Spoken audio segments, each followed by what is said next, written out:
1. मुख्यमंत्री फडणवीस यांनी अजित पवारांच्या मुलावर कारवाई केली. पार्थ यांच्या जमीन घोटाळ्याची चौकशी करण्याचे आदेश दिले. त्यांच्या कंपनीने पुण्यात 1804 कोटी रुपयांची जमीन फक्त 300 कोटी रुपयांना खरेदी केल्याचा आरोप आहे. महाराष्ट्र काँग्रेसने उपमुख्यमंत्री अजित पवारांवर कायद्याचे उल्लंघन केल्याचा आरोप केला आहे.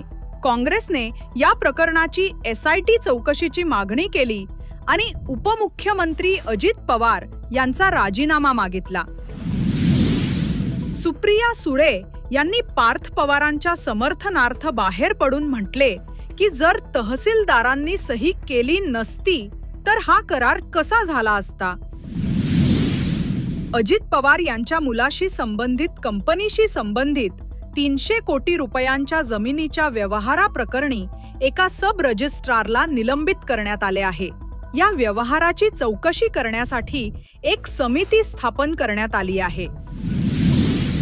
उद्धव ठाकरे यांच्या बाजूने उभे राहिल्यानंतर अजित पवारांच्या राष्ट्रवादीने म्हटले आहे की आम्ही योग्य वेळी योग्य निर्णय घेऊ.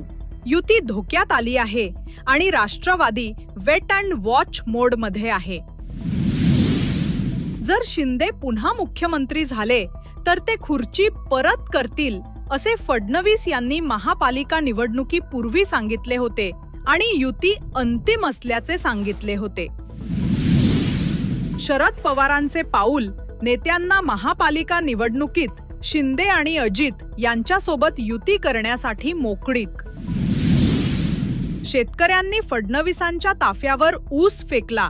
उद्धव ठाकरे यांनी आवाहन केले, कर्जमाफी होईपर्यंत महायुतीला मतदान करू नका. आशिष शेलार अडचणीत, त्यांच्या मतदान जिहाद विधानावरून गोंधळ. नितीन राऊत यांनी पोलीस तक्रार दाखल केली.